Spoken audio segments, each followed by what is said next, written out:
اس کا مطلب یہ کہ شیطان یا جن آیت الکرسی کے پڑھنے سے دفع ہو جاتے ہیں اور اللہ تعالیٰ کی حفاظت ہو جاتی ہے۔ ایک حدیث مبارکہ میں آتا ہے اور یہ روایت سیدنا حسن لانو سے ہے، وہ فرماتے ہیں کہ جو بندہ نماز کے بعد آیت الکرسی کی تلاوت کر لیتا ہے وہ اگلی نماز تک اللہ کی سپرداری میں آ جاتا ہے۔ اتنی بڑی خوشخبری ہے اس حدیث مبارکہ میں، کوئی بندہ اللہ کی سپرداری میں آ جائے، اس سے بڑی اور گارنٹی کیا ہو سکتی ہے؟ اللہ فرماتے ہیں ان ینصرکم اللہ فلا غالب لکم، اگر اللہ تمہاری مدد کرے تو کوئی تم پر غالب نہیں آ سکتا۔ اب ہم پریشان پھرتے ہیں گھر کی وجہ سے، رزق کی وجہ سے، بے برکتی کی وجہ سے، اور اس کا علاج نبی علیہ السلام نے ہمیں بتلا دیا۔ ایک عمل ہے اور چھوٹا بھی نہیں، ایک ہی آیت ہے، اس کے پڑھنے سے انسان اللہ کی ذمہ داری میں آ جاتا ہے۔ اور ایک حدیث مبارکہ میں ہے کہ ہر نماز کے بعد جو بندہ آیت الکرسی پڑھتا ہے اس کے اور جنت کے درمیان صرف موت کا فاصلہ ہوتا ہے۔ کتنی بڑی خوشخبری ہے، اور اس عمل کو کتنا اہتمام کے ساتھ کرنا چاہیے کہ نبی علیہ السلام کی زبان فیض ترجمان سے یہ ارشاد ہو رہا ہے کہ ہر نماز کے بعد آیت الکرسی پڑھنے والے کے اور جنت کے درمیان صرف موت کا فاصلہ ہے۔ موت آئی اور جنت مل گئی۔ اور ایک حدیث مبارکہ میں آتا ہے کہ جو بندہ آیت الکرسی رات کو سوتے ہوئے پڑھ لیتا ہے اللہ تعالیٰ اس کی بھی حفاظت فرماتے ہیں، اس کے گھر والوں کی بھی حفاظت فرماتے ہیں، اور اس کے پڑوسیوں کی بھی حفاظت فرماتے ہیں۔ سبحان اللہ، کیا خوبصورت عمل ہے کہ بندے کی بھی حفاظت ہوتی ہے، اہل و عیال کی بھی، اور قریب کے گھر والوں کی بھی حفاظت ہو جاتی ہے اس کے بعد۔ اس لیے اس عمل کو بہت اہتمام سے کرنے کی ضرورت ہے۔ سیدہ عائشہ رضی اللہ عنہا فرماتی ہیں کہ ایک اجنبی آیا اور اس نے نبی علیہ السلام سے پوچھا، اے اللہ کے حبیب وسلم، میرے رزق میں برکت نہیں ہے۔ یہ وہ شکایت ہے جو ہر بندہ ہی تقریباً آج کر رہا ہے۔ تو نبی علیہ السلام نے فرمایا کہ آیت الکرسی کہاں گئی؟ اگر تم آیت الکرسی پڑھ لو گے تو اللہ تمہارا کھانے اور سالن کے اندر برکت عطا فرما دیں گے، یعنی تم جتنا پکاؤ گے اہل خانہ اس کو سیر ہو کر کھائیں گے، ان کو کمی نہیں محسوس ہوگی۔ ہم اپنے وسائل کی کمی کا تو شکوہ کرتے رہتے ہیں، تنخواہ تھوڑی ہے، فلاں ہے، فلاں ہے، فلاں ہے، اس طرف دھیان نہیں جاتا کہ ہم آیت الکرسی پڑھیں تاکہ ہمارے رزق میں برکت پیدا ہو جائے۔ حضرت عبداللہ ابن عباس عنہ فرماتے ہیں کہ نبی علیہ السلام نے فرمایا آیت الکرسی پڑھنے والے کو اللہ شکر کرنے والا دل، صدیقین کے اعمال اور نبیوں جیسا اجر عطا فرماتے ہیں۔ کتنی بڑی نعمتیں ہیں جو مل رہی ہیں، شکر کرنے والا دل، صدیقین کے اعمال اور نبیوں کے جیسا اجر عطا فرماتے ہیں۔ نبی اسلام نے ارشاد فرمایا کہ آیت الکرسی عرش کے خزانوں میں سے ایک بڑی نعمت ہے جو کسی نبی کو نہیں ملی، صرف اللہ نے مجھے عطا فرمائی۔ یعنی یہ انعام اللہ نے فقط اپنے محبوب صلی اللہ علیہ وسلم کو عطا کیا تاکہ ان کی امت اس سے نفع اٹھائے، کسی اور نبی کو نہیں ملی۔ اب آپ بتائیے یہ کتنا بڑا عمل ہے جس کو کرنا ہمارے لیے ضروری ہے۔ ایک حدیث مبارکہ میں ہے کہ نبی اسلام نے ایک صحابی سے پوچھا کہ قرآن مجید کی عظیم ترین آیت کون سی ہے؟ ان کا جی آیت الکرسی۔ تو نبی اسلام نے فرمایا مبارک ہو، اللہ تمہیں نے جو علم دیا ہے اس میں برکت ہو۔ اور ایک حدیث مبارکہ میں آتا ہے کہ اسم اعظم 3 صورتوں میں ہے، ایک سورہ بقرہ، دوسرا سورہ آل عمران اور تیسرا سورہ طٰہٰ۔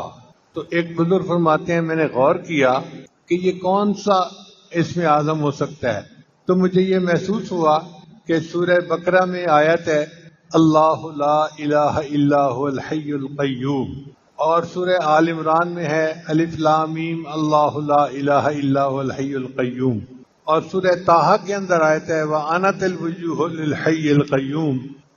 تو وہ فرماتے ہیں کہ میرا یہ گمان ہے کہ الحی القیوم یہ اللہ تعالیٰ کا اسم اعظم ہے، اس لیے ہم نے محراب میں یا حی یا قیوم لکھ کے لگایا ہے کہ بعض مفسرین کے نزدیک یہ اسم اعظم ہے۔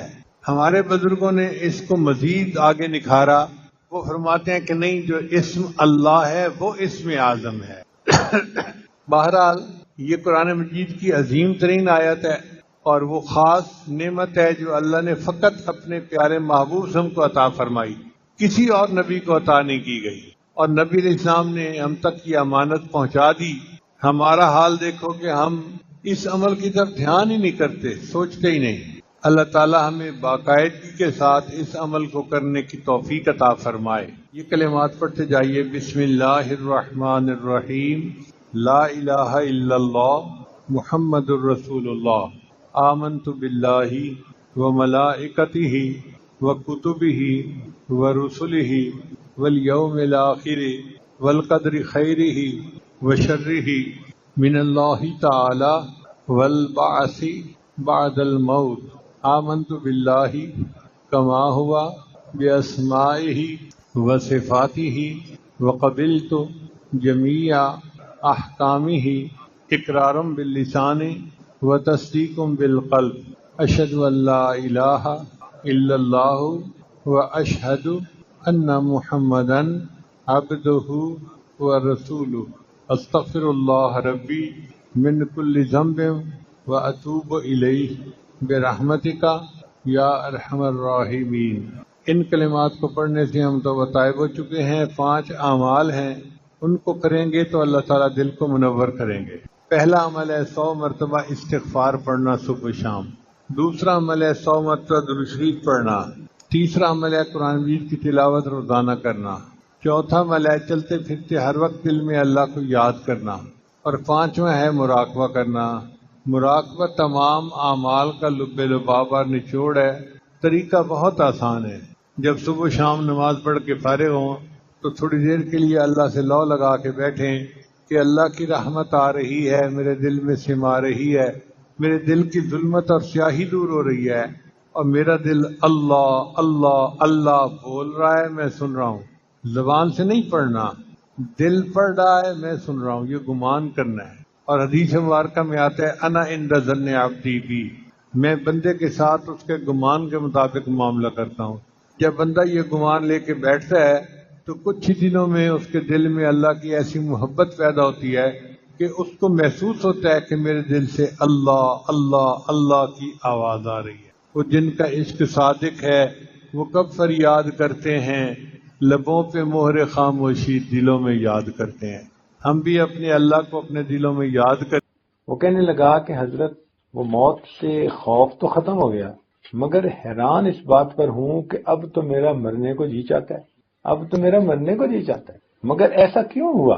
تو ان بزرگوں نے انہیں بات سمجھائی، فرمانے لگے دیکھو بندے کا دل وہیں لگتا ہے جہاں اس کا خزانہ ہوتا ہے۔ پہلے تم نے اپنے آگے کے لیے کوئی سرمایہ جمع نہیں کیا تھا، تمہیں موت سے وحشت تھی، اب تم نے جب آگے سرمایہ بھیج دیا نیکیوں کا، صدقے کا، مال کا، تو جہاں سرمایہ ہوتا ہے بندے کا وہیں جانے کو جی چاہتا ہے۔ تو رحمت کے نازل ہونے کی ایک نشانی یہ بھی ہوتی ہے کہ انسان کا مرنے کو جی چاہتا ہے، موت اچھی لگتی ہے، موت سے وحشت ختم ہو جاتی ہے۔ اور بعض اوقات ایسی بھی ہوتا ہے کہ انسان کو اپنے جو ہے اوپر یہ کیفیت محسوس ہوتی ہے جیسے نیند آ رہی ہے، اونگ کی سی کیفیت محسوس ہوتی ہے۔ یہ جو اونگ کی کیفیت ہے یہ بھی وہی سکینہ کے نازل ہونے کی نشانی ہے، اور اس کی دلیل قرآن مجید سے اللہ تعالیٰ فرماتے ہیں اذ یغشیکم النعاس امنۃ من، دیکھا میدان بدر میں اللہ تعالیٰ نے رحمت نازل فرمائی، فانزل اللہ سکینتہ علی رسولہ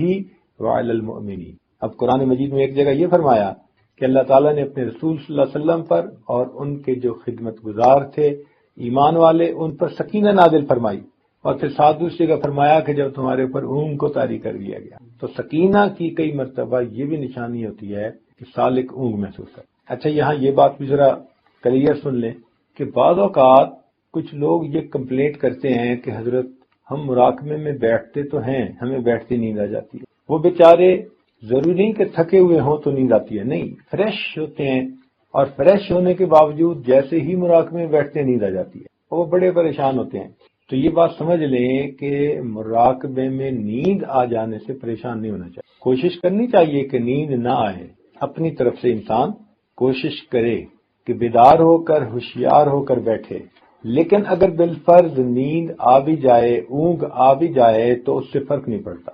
یہ آپ لوگوں کو ایک مزے کی بات سناؤں کہ جب آپ نیت کر کے اللہ کی یاد کی، مراقبے میں بیٹھ گئے تو آنکھ لگ جانے سے اس میں کوئی فرق نہیں پڑتا۔ اب اس کی دلیلیں سن لیجئے۔ فرض کرو کہ ایک آدمی فقیر ہے اور کسی سخی کے دروازے پر گیا ہے اور فجر پڑھ کے جا بیٹھا. اب جب جا بیٹھا تو وہاں بیٹھے بیٹھے اسے اونگ بھی آ گئی. وہ آدھا گھنٹہ 1 گھنٹہ اونگتا بھی رہا، بیٹھا بھی رہا. تو جب اس کا وہ آدمی سخی آئے گا اور پوچھے گا جی آپ کب آئے، تو کیا وہ اپنی اونگ کا ٹائم نکال کے بتائے گا؟ کیا بتائے گا کہ جی فجر پڑھ کے آ گیا تھا. تو حاضری لگے گی تو کس وقت سے لگے گی؟ فجر پڑھ کے آ گیا تھا. اور بیٹھے بیٹھے اگر اونگ آ گئی تو وہ تو ایک کیفیت ہے بندے کے اوپر. تو اگر دنیا کے سخی کے دروازے پہ جاؤ تو وہ بیٹھنے کا وقت دیکھتا ہے، درمیان میں اونگ کے وقت کو نظر انداز کر دیتا ہے. تو اگر سخیوں کے پروردگار کے دروازے پہ جا کر بیٹھو تو وہ پھر کیا اونگ کے ٹائم کو نکال دے گا؟ اب اس کی ایک اور پریکٹیکل مثال دوں آپ کو. یہ تو خیر ویسے ہی ایک بات سمجھانے کے لیے تھی. آج کل کچھ باتوں کو سمجھنا آسان ہو گیا ہے سائنسی ترقی کی وجہ سے. مثال کے طور پر آپ نے سیل فون دیکھے ہیں. ایک بندہ سیل فون کو چارجنگ پہ لگا دیتا ہے، آن ہو فون یا آف ہو، کوئی چارجنگ پہ فرق پڑتا ہے؟ آپ بتائیں. فون آن ہو یا فون آف ہو، جب چارجنگ میں لگا دیا تو چارجنگ. تو جب آپ نے مراقبے کی نیت کر کے دل کی بیٹری کو چارجنگ سے جوڑ دیا تو اب آپ کی سکرین آن ہے یا آف ہے، اس سے کیا فرق پڑتا ہے؟ اللہ تعالیٰ کی رحمت اترتی ہے اور بندے کے دل کی بیٹری کو چارج کرتی ہے. تو اونگ سے تو بالکل ہی نہیں گھبرانا چاہیے.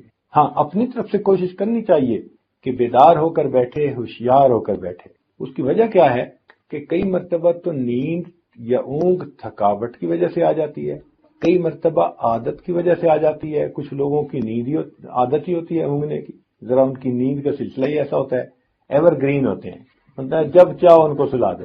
بس انہوں نے مراقبے میں سر جھکایا تو بس اب ان کو یہ پتہ نہیں ہوتا کہ میں نے سر پہلے جھکایا تھا یا مجھے نیند پہلے آئی تھی. یہ نہیں پتہ ہوتا ان کو، مگر اس سے فرق نہیں پڑتا.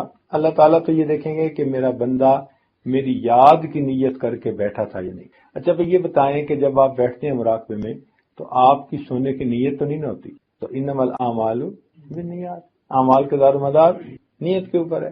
ہاں اگر آپ نے نیت ہی کر لی کہ میں اس پوزیشن میں بیٹھ کے سونا چاہتا ہوں، وہ تو بات ہی اور ہے. مگر مراقبے میں بیٹھنے والا تو کوئی بندہ ایسی نیت نہیں کرتا، وہ تو اللہ کی یاد میں بیٹھتا ہے. تو اگر اس دوران اونگ بھی آ جائے تو اس سے کوئی فرق نہیں پڑتا. اور اصل وجہ یہ ہے بھائی کہ وہ جو سکینہ نازل ہوتی ہے نا، اس سکینہ کے نازل ہونے سے کئی مرتبہ انسان پر اونگ کی سی کیفیت ہوتی ہے. وہ اونگ نہیں ہوتی، حقیقت میں وہ سکینہ کے اثرات اس کے اوپر ہوتے ہیں. اس لیے مراقبے میں جو لوگ اونگ رہے ہوتے ہیں نا، وہ باتیں بھی ساری سن رہے ہوتے ہیں. اگر قریب میں کوئی بولے، کوئی آواز آئے، وہ سب باتیں ان کو سنائی دے رہی ہوتی ہیں. تو اس کو نیند نہیں کہتے. تو یہ اونگ کا آ جانا یہ رکاوٹ نہیں ہے. سالک اس کو یہ نہ سمجھے کہ جی بس میں تو ترقی کر ہی نہیں سکتا، مجھے تو فوراً نیند آ جاتی. بیٹھنا ہمارا کام اور رحمتوں کا نازل کرنا یہ پروردگار کا. ہم بیٹھے رہیں گے تو پروردگار اپنی رحمت نازل فرماتے. تو جب بھی ذکر میں انسان بیٹھتا ہے تو اللہ تعالیٰ کی طرف سے رحمتوں کا نزول ہوتا ہے. نزلت علیہم السکینہ، ان پر سکینہ نازل ہوتی ہے. اب جب سکینہ نازل ہوگی تو بھئی اس کے اثرات تو ہوں گے نا انسان پر. یہ کیسے ہو سکتا ہے کہ رحمت کی بارش ہو اور بندے پہ اثر نہ ہو؟ تو اثرات تو ہوں گے. جب اثرات ہوں گے تو صاف ظاہر ہے کہ پھر انسان کی کیفیات ہوں گی، جو کہ اثرات کی وجہ سے کیفیات ہوتی ہیں. آپ دیکھیں عام طور پر جب بارش برستی ہے نا تو زمین کے اندر سے کچھ نہ کچھ جڑی بوٹیاں ضرور نکل آتی. ہاں کوئی پتھریلی زمین ہو تو بات اور ہے، ورنہ عام طور پر اس لیے جب بارش کا موسم ہوتا ہے نا، برسات کا موسم، تو خوب ہریالی ہوتی ہے. کہتے ہیں نا جی کہ ساون کے اندھے کو ہرا ہی ہرا نظر آتا ہے. وہ ساون کا موسم ہی ایسا ہے کہ اس میں برسات ہوتی ہے اور برسات کے موسم میں زمین سے خوب کھیتیاں نکلتی ہیں، یعنی پودے نکلتے ہیں. جب اللہ تعالیٰ کی رحمت کی برسات برستی ہے تو انسان کے اندر سے کیفیات کی پودے اور کھیتیاں پھر برآمد ہوتی. کیفیات کو روک نہیں سکتے. ذکر کی وجہ سے بندے کی کوئی نہ کوئی کیفیت ضرور ہوتی ہے. یا تو اس کو اللہ تعالیٰ کی محبت میں اضافہ نظر آئے گا، یا جو کیفیتیں میں نے پہلے بتائیں وہ محسوس ہوں گی. اور اگر کوئی بندہ کہے جی کہ مجھے تو کوئی بھی کیفیت محسوس نہیں ہوتی، تو یہ بھی ایک کیفیت ہے. یہ بھی تو ایک کیفیت ہے نا کہ مراقبے میں بیٹھتا ہے تو اسے کوئی کیفیت ہی محسوس نہیں ہوتی. اٹ مینس کہ something is seriously wrong somewhere. اس کو ڈائگنوز کرنا چاہیے. کیا مصیبت ہے کہ اس کے دل پر اثرات نہیں ہوتے؟ کیا وجہ ہے کہ اس کے دل پر ان برکات کا اثر نہیں ہوتا؟ اور اس کی وجہ عام طور پر کوئی نہ کوئی زیادہ گڑبڑ ہوتی. وہ بندہ کسی ایسے گناہ کبیرہ میں پھنسا ہوتا ہے کہ جس کی وجہ سے دل کے اوپر تالے لگے ہو، دل کے دروازے بند ہو چکے، یا کوئی حرام حلال کا چکر ہوتا ہے کہ جو کیفیات اس کو ذکر میں ملتی ہیں حرام ان کیفیات کو چھپا دیتا۔ چنانچہ امام ربانی مجدد لسانی رحمۃ اللہ علیہ نے یہ لکھا، فرماتے ہیں کہ ایک ہمارا خادم تھا، اور خادم لوگ جو ہوتے ہیں پھر ان کی رعایت بھی کرنی پڑتی ہے، الجزاء الاحسان الا الاحسان۔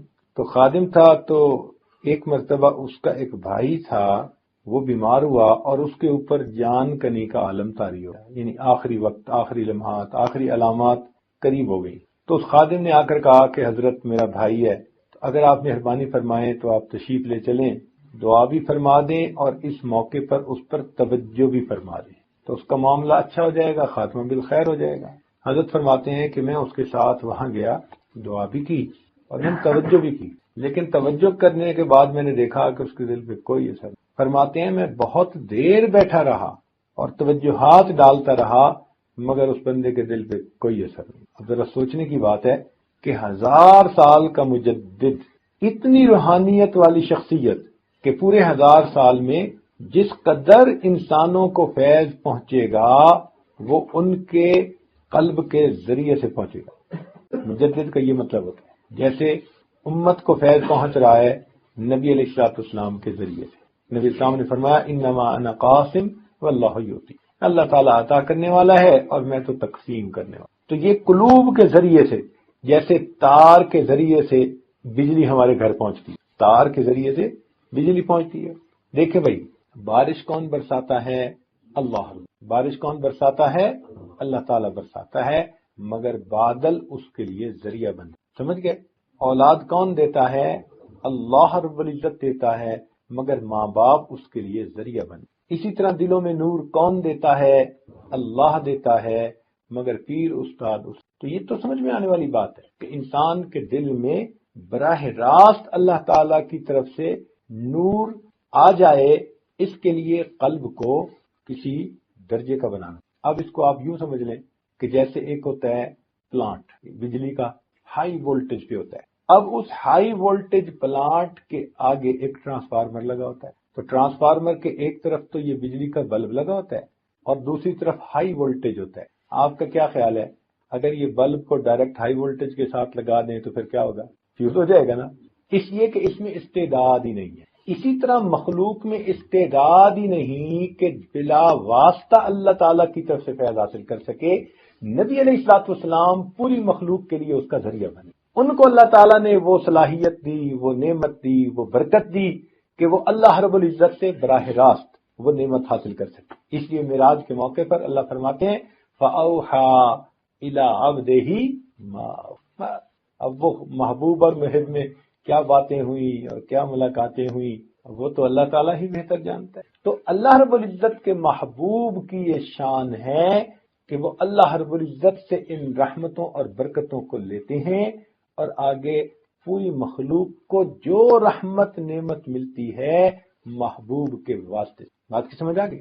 محبوب کے واسطے۔ اسی طرح ہم لوگ جو ہیں، ہمارے اور نبی علیہ السلام کے درمیان ہمارے مشائخ کے قلوب موجود ہیں۔ فرض کرو آپ کا قلب اس عاجز کے قلب کے ساتھ نہ تھی، اس عاجز کا قلب شیخ اپنے شیخ حضرت مرشد عالم رحمۃ اللہ ان کے قلب کے ساتھ نہ تھی، ان کے شیخ کے ساتھ، تو یہ آپس میں قلوب کا ربط ہے، اور یہ تمام قلوب جا کر سیدنا صدیق اکبر کے قلب سے جڑتے ہیں، اور ان کا قلب نبی علیہ السلام کے قلب سے جڑا، اور نبی علیہ السلام کا قلب مبارک اللہ رب العزت کی ساتھ کے ساتھ جڑا، تو یوں برکتیں آتی ہیں، یوں رحمتیں آتی ہیں۔ تو اس لیے اب اس آدمی کو جو مراقبے میں بیٹھتا ہے، یہ جب مراقبے میں بیٹھے گا تو اس کو کیفیات تو محسوس ہوں گی ہی صحیح، اور اگر کیفیت محسوس نہیں ہو سکتی تو یہ بھی کیفیت ہے، اس کی بھی کوئی نہ کوئی ریزن ہے۔ تو میں بات آپ کو سنا رہا تھا امام ربانی مجدد لسانی رحمۃ اللہ علیہ کہ 1000 سال کا مجدد، امت کے علماء نے متفقہ طور پر ان کے لیے یہ لفظ استعمال کیا مجدد الف ثانی، یہ جو ہجرت کے بعد دوسرا 1000 سال گزر رہا ہے، اس میں جتنے اولیاء کسی بھی سلسلہ کے ہوں، کسی بھی رتبے کے ہوں، ان کو جو فیض پہنچ رہا ہے، چونکہ وہ چاروں سلسلوں کے بزرگ تھے، امام ربانی مجدد لسانی رحمۃ اللہ علیہ وہ چاروں سلاسل کے بزرگ تھے، ان کو چاروں نسبتیں حاصل تھیں، لیکن اللہ تعالیٰ نے ظاہر میں ان سے نقشبندی یا نسبت کا کام ہے ظاہر میں، لیکن جتنا یہ فیض آگے چل رہا ہے یہ ان کے ذریعے سے چل رہا ہے۔ اب آپ سوچتے ہیں اس روحانیت کا بندہ اگر کسی بندے پر بیٹھ کر توجہ کر رہا ہے تو پھر دل پہ تو اس کا اثر لازمی ہونا چاہیے، مگر وہ فرماتے ہیں کہ میں نے بہت دیر بیٹھ کر توجہ کی مگر اس بندے کے دل پہ کوئی اثر ظاہر۔ فرماتے ہیں میں بہت پریشان ہوا اور میں اللہ تعالیٰ کی طرف متوجہ ہوا، میرے اللہ میرے مولا رحمت فرما دے اور اس بات کو میرے اوپر واضح کر، اس بات کو میرے اوپر واضح کر دے۔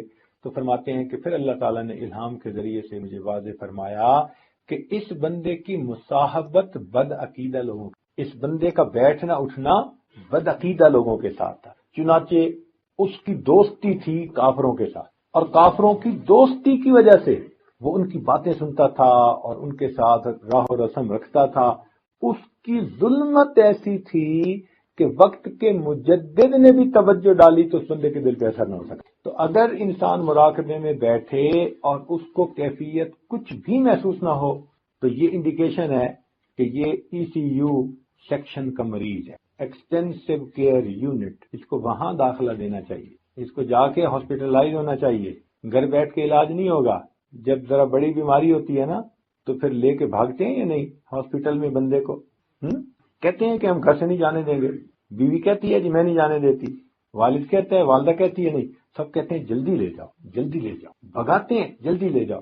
اسی طرح بعض لوگ روحانی اعتبار سے ای سی یو سیکشن کے مریض ہوتے ہیں، ان کو بھی پھر شیخ کے پاس آ کے ایڈمٹ ہونا پڑتا، پھر ان کو خانقاہ میں کچھ وقت ساتھ گزارنا، پھر ان کو سفر میں حضر میں شیخ کی صحبت میں رہنا پڑتا۔ یہ وہ مبارک لوگ ہیں کہ جن کا کلام دوا اور جن کی نظر شفا ہوتی۔ کیوں بھائی آج کل شعاؤں سے علاج ہوتا ہے نا، پہلے زمانے میں یہ بات سمجھنی مشکل تھی، میں نے بتایا نا کہ آج کچھ باتیں سمجھنی آسان ہو گئی۔ دیکھیں کینسر کا علاج کس سے کر رہے ہیں؟ کیمو تھراپی، شعاؤں کے ذریعے سے۔ آج کل انسان کے اندر اگر سٹون ہو نا تو اس کو کس سے توڑتے ہیں؟ لیزر کے ذریعے۔ تو اگر دنیا کی بیماریوں کا علاج شعاؤں کے ذریعے سے ہو سکتا ہے تو کیا روحانی بیماریوں کا علاج شعاؤں کے ذریعے سے نہیں ہو سکتا؟ تو یہ مشائخ کی نگاہیں بھی تو شعائیں ہوتی ہیں۔ تو اس لیے یہ نگاہ جو ہے نا، تیرا علاج نظر کے سوا کچھ اور نہیں، تیرا علاج نظر کے سوا کچھ اور نہیں، تو نظر کا اثر ہوتا ہے۔ اچھا اس کی دلیل شرعی طور پر دوں میں، حدیث پاک میں آتا ہے ایک صحابی تھے تو ان پر اثر ہو گیا، بیماری محسوس کرنے لگے، تو نبی اسلام نے فرمایا کہ بھئی تمہیں اپنے فلاں بھائی کی نظر لگ گئی تو اس کو اتارنے کا طریقہ بتا دیا۔ اور حدیث پاک میں آتا ہے العین حق، کہ نظر کا لگ جانا ٹھیک ہے، نظر لگ جاتی ہے، نظر اپنا اثر کر دیتی ہے۔ اب بتائیں جس نظر کے اندر دشمنی ہے، حسد ہے، عداوت ہے، بغض ہے، حرص ہے، طمع ہے، اگر وہ نظر دوسرے بندے پہ اثر دکھا دیتی ہے تو اللہ والوں کی وہ نظر جس کے اندر رحمت ہو، شفقت ہو، محبت ہو، عنایت ہو، پھر وہ نظر اپنا اثر کیوں نہیں دکھا؟ تو اسی اللہ والوں کی بھی نظر لگ جاتی، جیسے لوگوں کو بری نظر لگ جاتی ہے تو برے اثرات نکل آتے ہیں، اور اللہ والوں کی جب نظر لگ جاتی ہے تو پھر اچھے اثرات نکل آتے ہیں۔ اس بندے کے دل میں اللہ تعالیٰ کی محبت بڑھ جاتی ہے، اس کی زندگی بدل جاتی ہے، اس کو اللہ تعالیٰ کے ساتھ وصل کی تمنا دل میں پیدا ہو جاتی ہے۔ تو امام ربانی مجدد ثانی رحمۃ اللہ علیہ فرماتے ہیں کہ میں نے اس پر بہت دیر توجہ ڈالی مگر اس توجہ کے اثرات ظاہر نہ ہوئے۔ بھئی معمول تو تھا انگریزی میں ٹٹ مٹ کرنے کا، لیکن مجبوری یہ ہے کہ مجھے یہ بیانات اب اردو میں کرنے پڑ رہے ہیں، اس لیے کہ مجھے انگریزی میں لفظ ہی نہیں ملتے۔ اب بتائیں میں توجہ کو انگریزی میں کیا کہوں گا، فیض کو انگریزی میں کیا کہوں گا، مجھے تو سمجھ نہیں آتی۔ ان الفاظ یا ان ٹرمز کا انگریزی میں ترجمہ کرنا اور سمجھانا بس میں ہی نہیں ابھی۔ تجلیات کا ترجمہ کیا کریں گے آپ؟ ہمارے پاس تو تجلیات اور صفات اور شؤونات اور پتہ نہیں کیا کیا الفاظ ہیں، ہر لفظ صحیح معنوں میں سمجھا دیتا ہے کہ کیا چیز نازل ہو رہی۔ تو اس لیے چونکہ مجھے خاص ٹاپک پہ گفتگو کرنی تھی، ذکر قلبی کے اوپر۔ اب دیکھیں ایک بندے کا قلب جاری ہو گیا، آپ سمجھ گئے نا، لیکن انگریزی میں کیسے سمجھاؤں گا؟ یہ ذرا انگریزی والے بیٹھے ہوئے ہیں ماشاءاللہ، یہ بتا دیں کہ جی انگریزی میں قلب جاری ہونے کو کیا کہتے ہیں۔ ہمیں تو انگریزی نہیں آتی، ہم نے تو سیکھی ہوئی ہے، ان کی تو مادری زبان ہے، یعنی شروع سے ہی انگریزی سیکھی، پیدا ہی اس ماحول میں ہوئے ہیں، اور ہم تو انگریزی بھی بولتے ہیں تو دیسی لہجے میں، اور یہ تو ماشاءاللہ انگریزی کے سب عشرہ کے قاری ہیں۔ ان کا تو لہجہ بھی وہی ہوتا ہے. تو ان سے پوچھ لیں کہ یہ قلب جاری ہونے کو کیا کہیں گے انگریزی میں. ہمیں تو سمجھ نہیں ہے. اگر میں آپ کو انگریزی میں سمجھانا چاہوں کہ قلب جاری ہونا کیا ہوتا ہے تو میرے پاس الفاظ نہیں کہ میں سمجھا سکوں قلب جاری ہونا. لیکن اردو میں اگر میں کہوں گا تو آپ سمجھ جائیں گے کہ قلب جاری ہونا کس کو کہتے ہیں. تو اس مجبوری کی وجہ سے بالخصوص آج کی گفتگو میں نے اردو زبان میں کی تاکہ میرے لیے سمجھانا آسان، آپ کے لیے سمجھنا آسان. اور جن کو سمجھ بالفرض نہیں آتی ان سے گزارش ہے کہ وہ بھی سمجھنے کی کوشش فرمائیں. ہم جیسے انگلش میں بولنے کی کوشش کرتے ہیں آپ ذرا اردو میں سمجھنے کی کوشش بھی فرما لیں. یہ تو نہیں نا کہ آپ کہیں جی نہیں ہم تو انگلش ہی سمجھیں گے. کوئی آپ نے بھی ٹھیکہ تو نہیں نہ لیا ہوا انگلش کا. تو ہم بھی کچھ قدم اٹھا رہے ہیں کہ ٹٹ مٹ بولنا سیکھ رہے ہیں، اور آپ بھی کچھ مہربانی فرمائیں اردو سمجھنا سیکھیں تاکہ افہام و تفہیم آسان ہو جائے ہمارے لیے. تو مسئلہ یہ تھا کہ اتنے بڑے بزرگ کی توجہ کا اثر اس لیے نہ ہوا کہ اس بندے کا بیٹھنا اٹھنا کفار کے ساتھ تھا، اور کفار کی صحبت کی وجہ سے، تعلق اور دوستی کی وجہ سے اس کے دل کے اوپر ایسی ظلمت تھی کہ اب فیض اس کے اوپر اثر نہیں. تو اس لیے اگر کسی پر ذکر کرنے کے باوجود اثر مرتب نہیں ہوتا یہ بھی ایک کیفیت ہے، اور اس کی بھی کوئی نہ کوئی ریزن ہوتا. تو یہ طے شدہ بات ہے کہ جو بندہ ذکر کرے گا تو اس کے اثرات اس کے اوپر یقینی ہوں. یہ ممکن ہی نہیں. اس لیے آپ کو ایک گر کی بات بتاؤں کہ بغیر بتائے پیروں کو اندازہ ہو جاتا ہے کون ذکر مراقبہ کرتے ہیں اور کون نہیں کرتے. وہ کوئی عالم غیب نہیں ہوتے. عالم غیب اللہ رب العزت کی ذات ہے، مگر ان کے پاس فراست ہوتی ہے. اور وہ فراست کیا ہوتی ہے کہ ان کو اللہ تعالیٰ سمجھا دیتے. اب میں آپ کو ایک موٹی سی بات بتا دوں کہ بھئی جب ذکر کے اثرات یقینی بندے پر ہوتے ہیں تو مجھے ایک بات بتائیں کہ اگر کوئی بندہ پابندی سے ذکر کر رہا ہے تو اثرات اس کے اوپر ہوں گے نا. اور اگر اثرات ہوں گے تو وہ پیر سے پوچھے گا نا. اب جو پوچھے ہی نہ کبھی، جو سبق کی بات ہی نہ کرے، جو مراقبے کا تذکرہ ہی نہ کرے، اور پیر سے پوچھے ہی نہ کیفیت، خط ہی نہ لکھے، فون نہ کرے، ملے تو بھی مراقبے کے تذکرہ نہ کرے، یہ اس بات کی علامت ہوتی ہے کہ یہ صاحب ذکر و اذکار کو پابندی سے نہیں. جو کرنے والے ہوتے ہیں ان کا فوراً پتہ چل جاتا ہے، کو اندازہ ہو جاتا ہے کون کتنا ذکر کرنے والا. اللہ تعالیٰ یہ بات سجھا دیتے ہیں. یہ کوئی علم غیب نہیں ہے، یہ ایک تجربہ کہہ سکتے ہیں، فراست کہہ سکتے ہیں، انسان کی بصیرت کہہ سکتے ہیں. جیسے ڈاکٹر ہوتا ہے وہ ایسے بندے کو دیکھتے ہی بتا دیتا ہے کہ اس کو ملیریا ہے. اس نے ٹیسٹ کوئی نہیں لیا ہوتا، اس نے کچھ نہیں، بس اس نے تھوڑی سی علامات کچھ دیکھی ہوتی ہیں تو فوراً کہہ دیتے ہیں جی آپ کو یہ ہے، اور واقعی وہی ہوتا ہے. تو جیسے جسمانی بیماری کے طبیب دیکھتے ہی بتا دیتے ہیں، ایسے ہی بسا اوقات مشائخ دیکھتے ہی سالک کی کیفیت کو پہچان دیتے اس کے اندر کیا ہے اور کیا نہیں. مگر آج کل کے سالک بھی بڑے ہوشیار ہیں. ڈاکٹر کے پاس جاتے ہیں تو ٹو دی پوائنٹ مرض بتاتے ہیں، اور پیروں کے پاس آتے ہیں تو بالکل صحیح بات نہیں بتاتے. خواب بھی بتائیں گے نا تو خواب کا وہ حصہ جو ان کی اپنی سمجھ کے مطابق اچھا ہے وہ بتائیں گے، اور اسی خواب کا وہ حصہ جو ذرا گڑبڑ ہے وہ چھپائیں گے. تو پیروں کو in between the line read کرنا پڑتا ہے. جو کہنے والا کہہ رہا ہوتا ہے نا، ضروری نہیں کہ 100% بات ویسی ہو. وہ کچھ وہ کہہ رہا ہوتا ہے اور کچھ شیخ درمیان میں پڑھ بھی رہا ہوتا ہے، تو سمجھ ان کو لگ رہی ہوتی ہے. اس لیے اثرات اور کیفیات جب بھی بندے پر ہوں گی وہ ضرور رابطہ کرے. یہ کیسے ہو سکتا ہے کہ وہ اپنے جو ہے وہ فزیشین سے، ڈاکٹر سے رجوع نہ کرے؟ بھائی ذرا کھانسی ہوتی ہے، فلاں ہوتی ہے تو ڈاکٹر کو فوراً فون کر کے پوچھ لیتے ہیں. تو اگر بندے کو کیفیات محسوس ہو رہی ہوں گی تو کیوں نہیں بتائے گا؟ اس لیے پھر وہ رابطہ از خود بخود رکھتا ہے. اچھا اب یہ بات ہوئی کہ بھئی پابندی کے ساتھ جو بندہ مراقبہ کرتا ہے اس کے اوپر اثرات مرتب ہو. اب ان اثرات میں سے ایک اثر یہ ہے کہ انسان کا دل جاری ہو. تو آج یہ سمجھنا ہے ہم نے کہ دل جاری ہونا کس کو کہتے ہیں. بات سمجھے نا؟ آج کیا سمجھنا ہے ہم نے بیٹھ کے اس محفل میں کہ دل جاری ہونا کس کو کہتے ہیں. کیونکہ پرانے حضرات ہیں، سالکین ہیں، کچھ علماء ہیں، تو ان کے سامنے تو اس قسم کی بات کھولی جا سکتی ہے نا. عام محفلوں میں اس کا تذکرہ کرنا مناسب نہیں ہوتا، نہ آپ نے تذکرہ کبھی سنا ہوگا. لیکن خاص محفلوں میں جہاں طالب صادق ہوں، سیکھنے والے ہوں، یا حاصل کرنے والے ہوں، یا محنت کرنے والے لوگ ہوں، تو پھر ان کو تو یہ بات سمجھائی جا سکتی. تو دل جاری ہونا کس کو کہتے ہیں؟ عام طور پر سب سے پہلے مراقبے کی پابندی کرنے والے، تقوی و طہارت کی زندگی اختیار کرنے والے، اتباع سنت والی زندگی اختیار کرنے والے سالک کو پہلی کیفیت ہوتی ہے کہ اس کو اپنے قلب کی جو جگہ ہے، قلب کی جگہ کون سی ہے؟ انسان کے سینے میں بائیں پستان سے 2 انگل نیچے کی طرف، جو بائیں طرف جو بریسٹ ہے نا، اس سے 2 انگل نیچے کی طرف انسان کا دل ہے. اس دل کی جگہ پر اس کو ایک حرکت سی محسوس ہونی شروع. حرکت سے تحرک ہے، تو یہ تحرک کہلاتی ہے پہلی کیفیت. کیا کہلاتی ہے؟ تحرک. ایک عجیب سی حرکت سی محسوس ہوتی ہے. آپ نے دیکھا ہوگا کہ کبھی بیٹھے بیٹھے انسان کا گوشت پھڑکنے لگ جاتا ہے، کبھی بازو کا، کبھی کمر کا.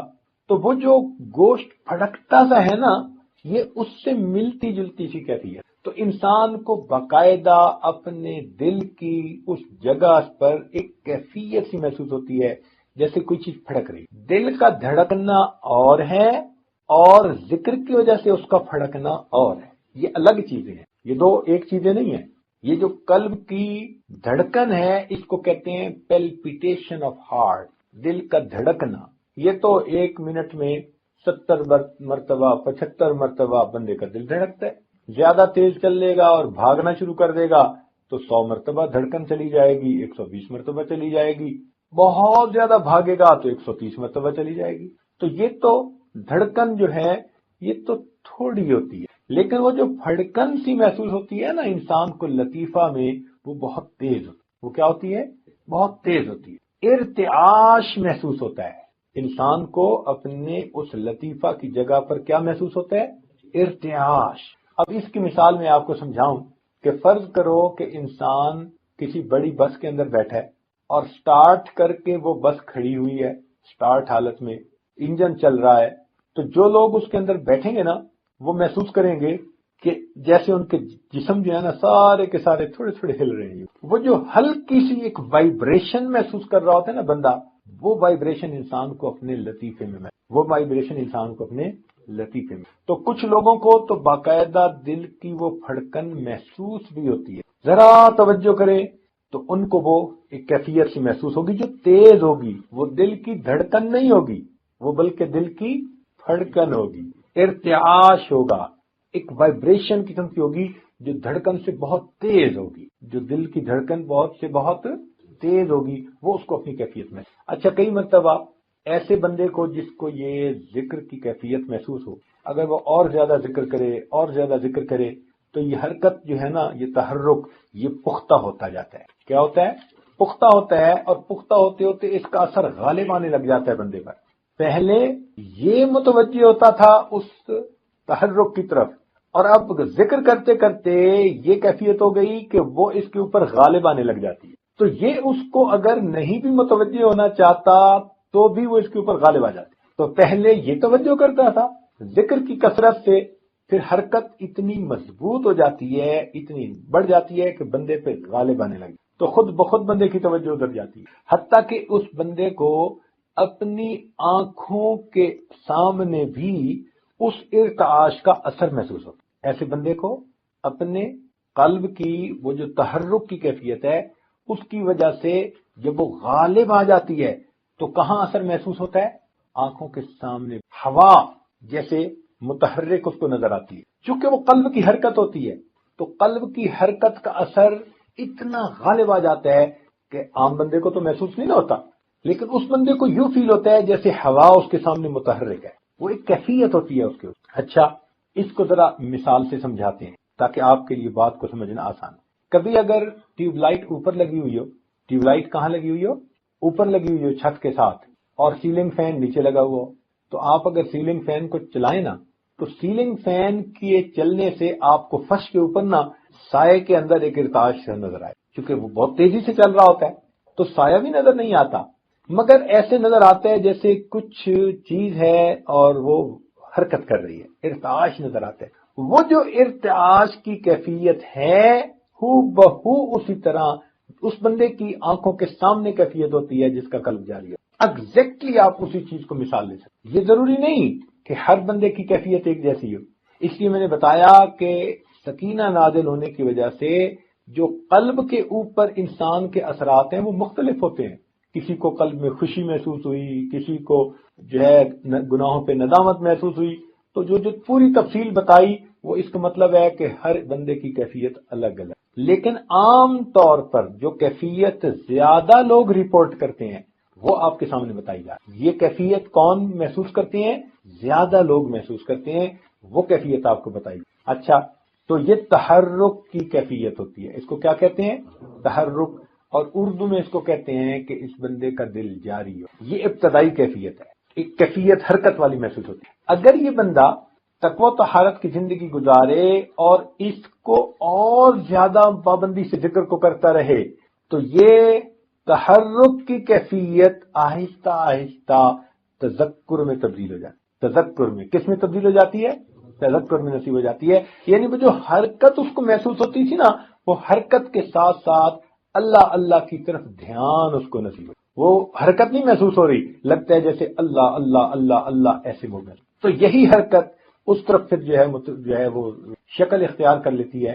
تو ایسے سالک کو جب وہ بیٹھا ہوتا ہے، لیٹے بیٹھے چلتے پھرتے، ہر وقت کہیں سے جیسے اللہ اللہ کی آواز اس کو آ رہی ہے اور سنائی دے، حالانکہ دوسرے لوگ نہیں سن رہے ہوتے اور یہ بیٹھا سن رہا ہوتا ہے. اس کی مثال ایسے ہی ہے جیسے آج کل وہ جاگنگ کرنے والے لوگ جو ہیں، انہوں نے جیب میں وہ واک کا کیا ہوتا ہے، واک مین ہوتا ہے، وہ ڈالا ہوا ہوتا ہے اور اپنے کانوں کے ساتھ اس کے وہ لگایا ہوا ہوتا ہے.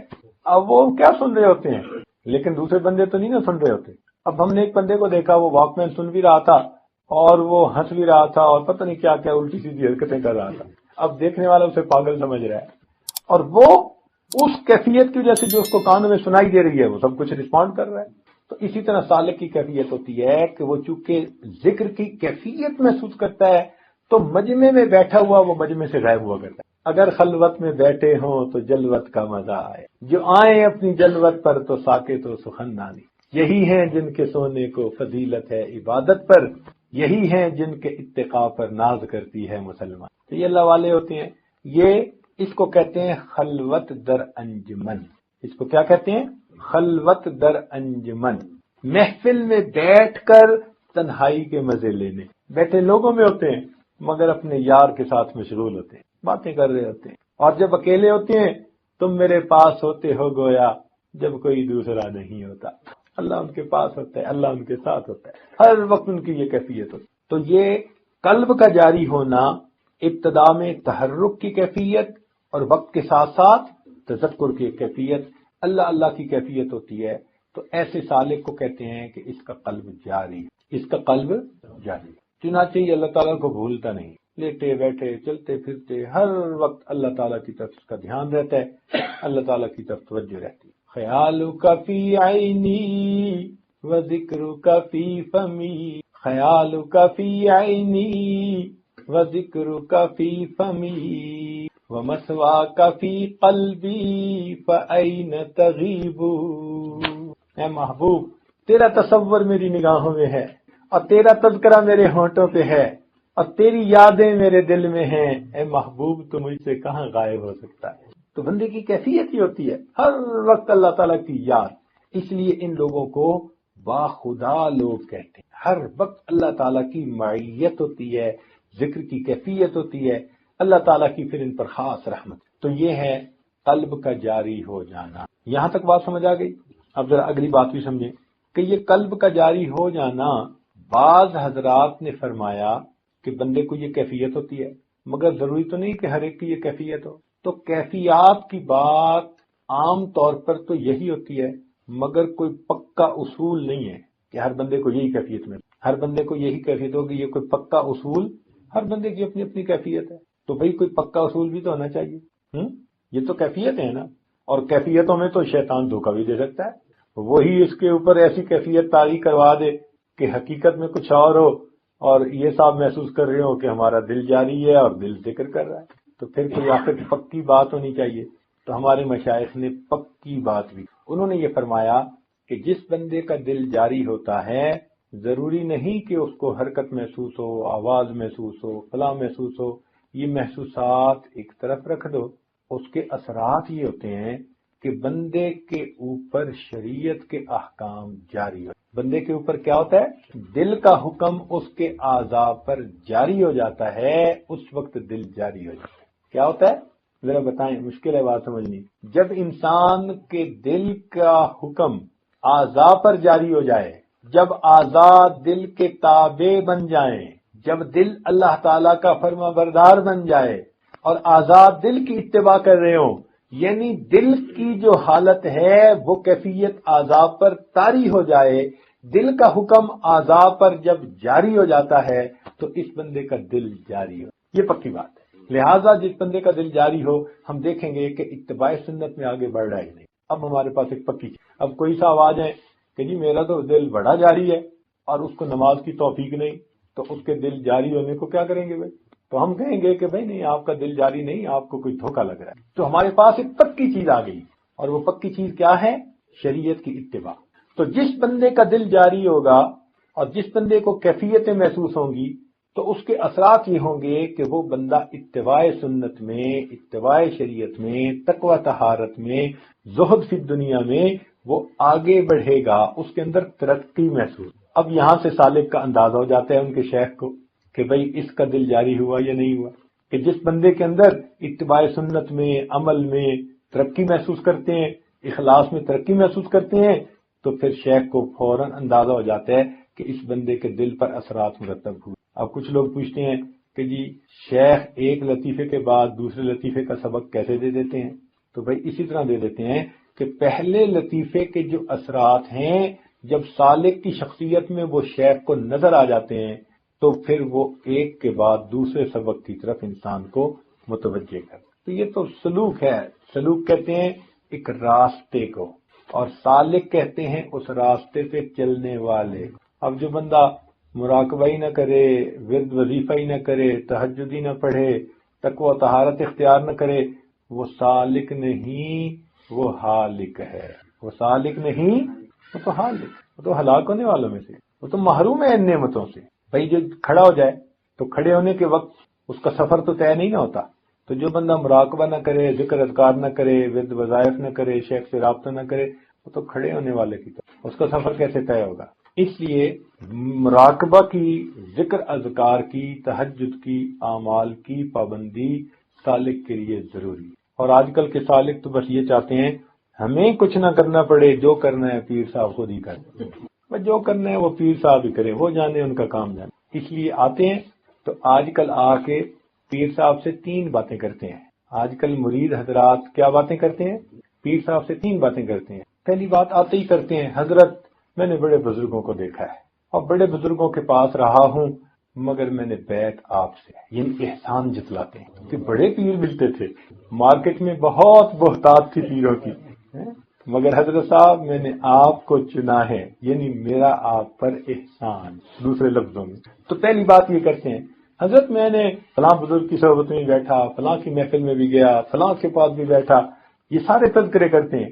اب تذکرے کر کے پھر کہتے ہیں بس حضرت میں نے آپ سے بیعت، بس حضرت مجھ سے تو کچھ ہوتا نہیں، آپ ہی توجہ ڈال، مجھ سے تو کچھ ہوتا نہیں، آپ ہی توجہ ڈال دیں، ویسے مجھے جلدی واپس بھی جانا ہے۔ یعنی بات بھی کی اور بات کر کے اگلی بات کیا کرتے ہیں کہ مجھے جلدی واپس بھی جانا ہے۔ اور دوسری بات یہ کرتے ہیں، حضرت بس وہ آج کل کچھ کاروبار جو ہے نا وہ ٹھیک نہیں چل رہا، بس کچھ پڑھنے کو بھی بتا دیں، اور ویسے میں نے جلدی واپس۔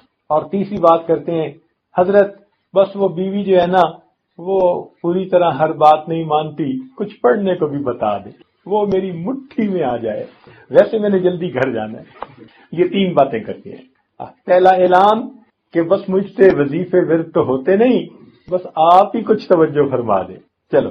اور دوسری بات کاروبار کی، اور تیسری بات گھر بار، بس 3 باتیں کر کے کہتے ہیں ویسے میں نے جلدی گھر جانا۔ تو اب بتائیں کہ پھر پیر حضرات کیا کریں جب ایک بندہ علاج کا ٹائم ہی نہیں دے رہا؟ کبھی ایسا ہوا کہ آپ ہسپتال میں گئے ہو اور آپ نے کہا ڈاکٹر صاحب طبیعت میری بڑی خراب ہے، تو آپ نے جو کرنا ہے کریں مگر مجھے جلدی واپس جانا ہے؟ ڈاکٹر کہے گا جناب ایڈمٹ ہونا پڑے گا۔ تو بھئی مشائخ اگر کہیں کہ بھئی آپ محفل میں آئیں، مراقبے میں آئیں، ذکر میں آئیں، آپ اجتماع پہ آئیں، تو یہ بھی تو ایڈمٹ کرنے والا مسئلہ ہوتا ہے۔ تو اس لیے ہمیں اس علاج کی بھی فکر کرنی چاہیے۔ تو دل جاری ہونے کو آپ نے سمجھ لیا، کس کو کہتے ہیں دل کا جاری ہونا؟ اکثر اوقات یہ کیفیات محسوس ہوتی ہیں۔ اکثر اوقات کیا ہوتا ہے؟ یہ کیفیات محسوس ہوتی ہیں، مگر ان کیفیات کے جو اثرات ہیں ان سے پتہ چل جاتا ہے کہ یہ کیفیات سچی ہیں یا جھوٹی ہیں۔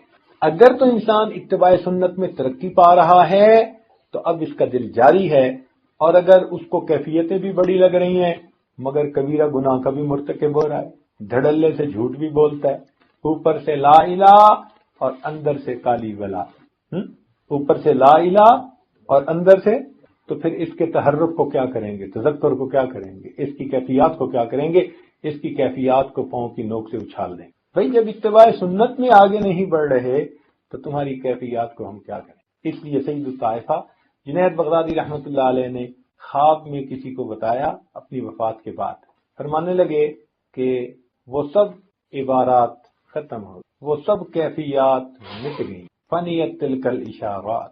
اور وہ جو آخری رات میں ہم نے تہجد کے 2 نفل پڑھے تھے وہ تہجد کے نفل ہمیں کام آئے۔ اسی وقت سے جو لوگ کہتے ہیں جی کہ ہمیں بڑی کیفیات ہیں مگر شریعت و سنت میں آگے نہیں بڑھتے، ہمارے مشائخ نے ان کی سختی سے تردید کی۔ انہوں نے کہا کہ ایسے بندے کا ذکر لسان لقلقہ، ذکر لسان لقلقہ اور ذکر قلب وسوسہ، کیسی پکی باتیں کی کہ اگر تم شریعت کی کسوٹی پہ پورے نہیں اتر رہے اور ساتھ یہ بھی کہتے ہو کہ جی بڑی میری کیفیات ہیں، تو انہوں نے کہا جس بندے کو لقلقہ ہوتا ہے نا اس کا منہ ہلتا رہتا ہے، تو انہوں نے کہا اس بندے کا ذکر لسان لقلقہ اور اس کا ذکر قلب وسوسہ، اس سے اوپر کچھ نہیں۔ تو اصل چیز اتباع سنت